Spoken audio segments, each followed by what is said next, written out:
When I was a kid, I used to think that pork chops and karate chops were the same thing.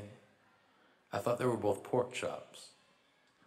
News of this silly little story quickly spread through the school and I earned my first nickname, Pork Chop. To this day, I hate pork chops. I'm not the only kid who grew up this way. Surrounded by people who used to say that rhyme about sticks and stones. As if broken bones hurt more than the names we got called, and we got called them all.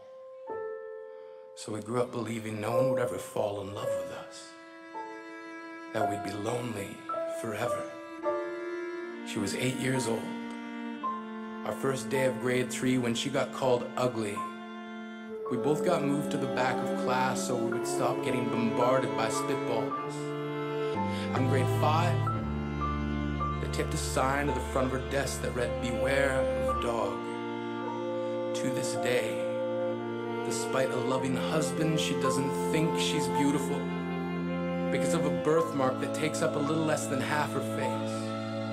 And they'll never understand that she's raising 2 kids whose definition of beauty begins with the word mom. Because they see her heart before they see her skin, because she's only ever always been amazing. We weren't the only kids who grew up this way. To this day, kids are still being called names. Seems like every school has an arsenal of names getting updated every year. And if a kid breaks in a school and no one around chooses to hear, do they make a sound? Or they're just background noise from a soundtrack stuck on repeat when people say things like kids can be cruel?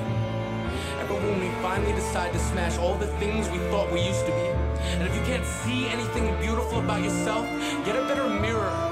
Look a little closer. It's because there's something inside you that made you keep trying despite everyone who told you to quit. You built a cast around your broken heart and signed it yourself. You signed it. They were wrong.